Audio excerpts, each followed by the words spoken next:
Keep your tongue out of your mouth. Hey, did you do something? Yeah, I turned it on. It's recording. It's recording? Okay. All right, Ben. We talked yesterday on the phone, and you was telling me something you wanted to do, and you was desperate, and you was sad, you was grieving, and you told me what you wanted to do, and you told me why, and you told me how. You told me what, why, and how. So go for it. Let's see. If you missed something, I'll ask you a question. Otherwise, I won't interrupt.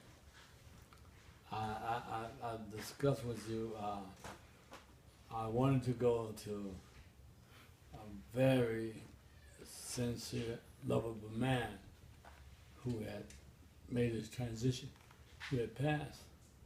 And they were going to begin, they've already began his burial process. And they're going to continue that burial process in Africa. And I wanted to go very badly to his to that stage of his burial, because we did so many good things together. He did good things for people on the east side of the Atlantic Ocean. I saw him do good things in Africa with my own eyes. I saw how he was loved, how he appreciated that. And I saw the good thing he was doing. Then I went with him and his family. I stayed in his family compound. They fed me, they nurtured me. They took me everywhere I wanted to go. They gave me everything I need while I was there. And when we came back, he continued that process. Although he had started that process on this side of the ocean, he had begun to do very good things for me and my family. He drove Kokaye to Tuskegee the first time and wouldn't let nobody drive but him. He drove all the way from here to Tuskegee, Chicago to Tuskegee. And he also gave Kokaye some very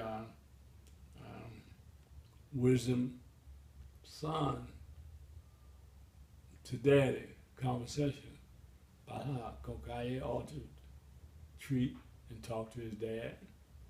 And all the way there and all the way back. And although sometimes they thought I wasn't listening, but I was listening all the time.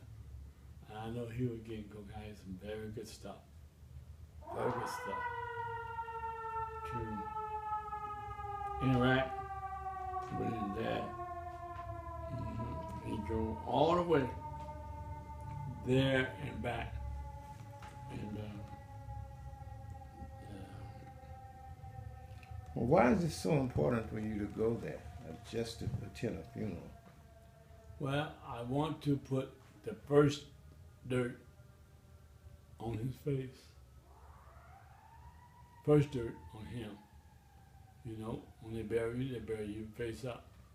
Whether you are in a casket or a box, or sometime in a place like Africa, they don't have nothing, you know.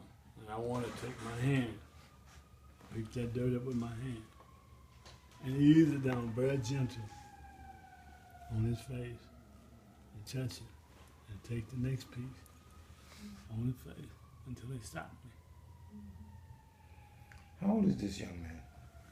You know, I don't know his age. I would say late 30s, early 40. I would say maybe, yeah. And he just, that's all I know. You got children? Yeah, he has a wife. He has 2 boys. One of the boys about 6 or 7. And the other boy is about 4 or 5. And then he has a girl. She's a teenager. She's in high school.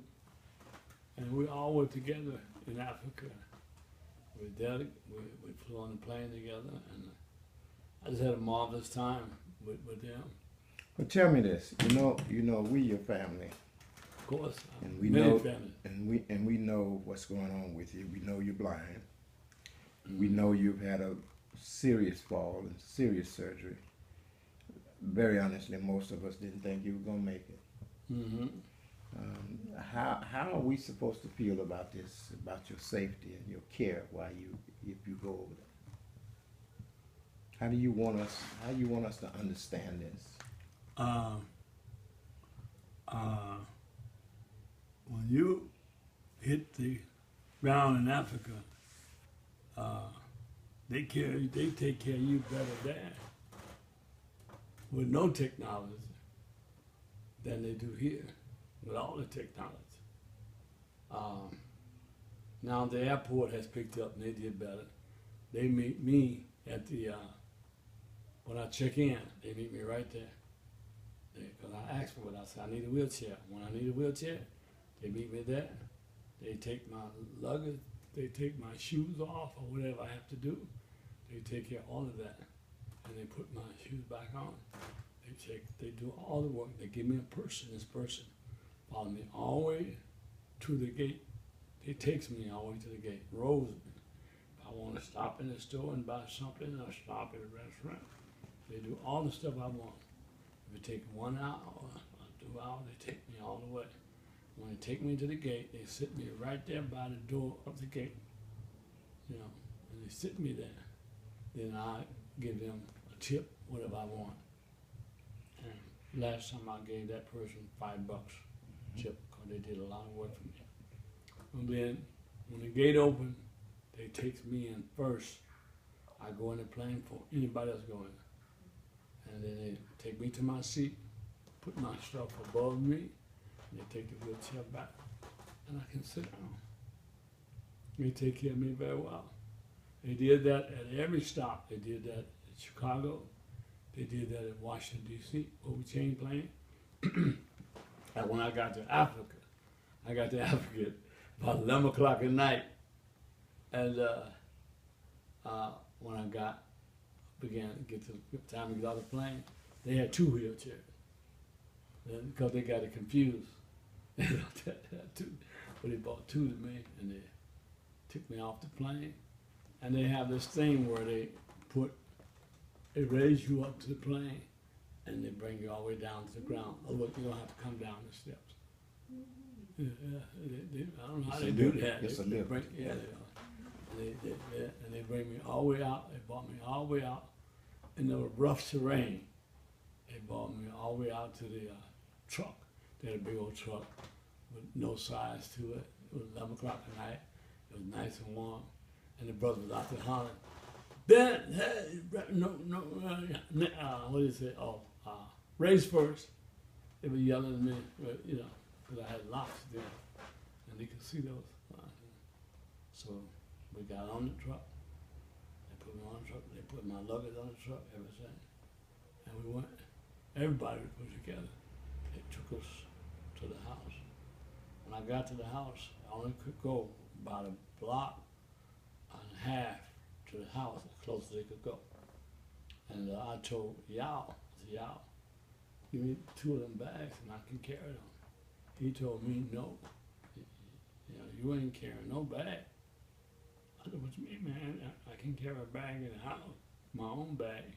That's the brother whose funeral you're going to? Yeah, he said, no, you ain't carrying no bag.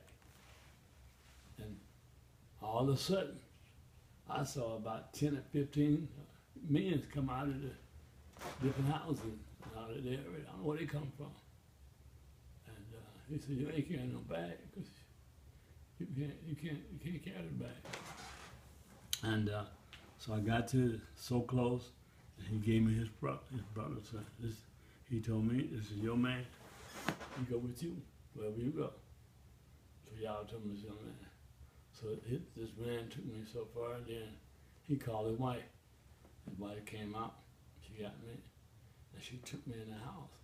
And she took me through the kitchen outdoor place.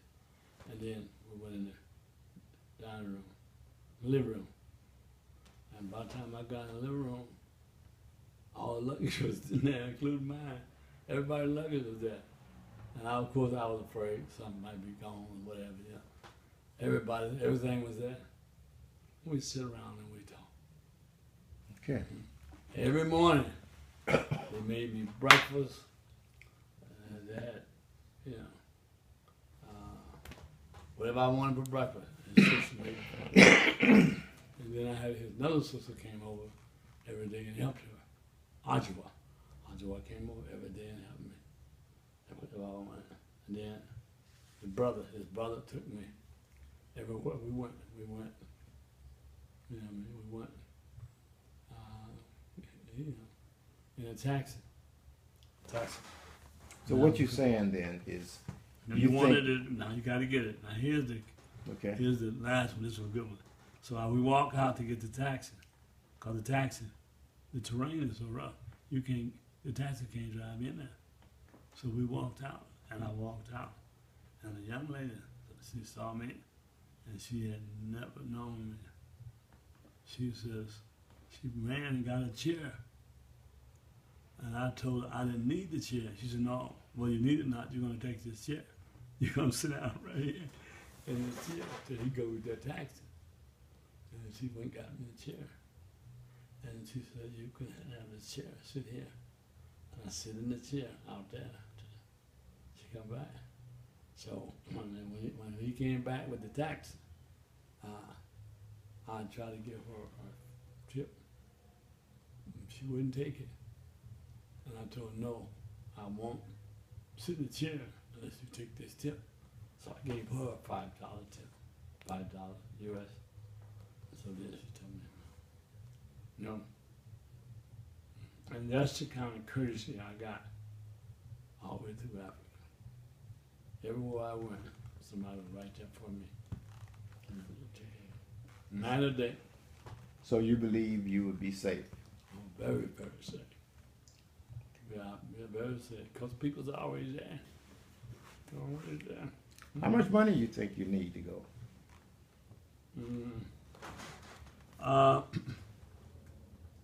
I think I need.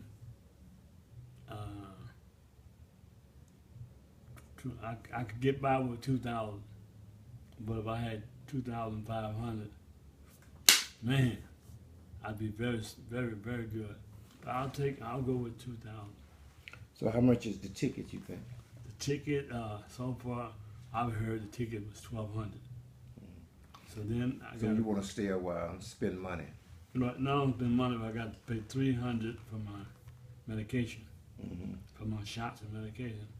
So if I had 2,000, that would cut that down to 1,700. And then if I had the ticket, be 1,200.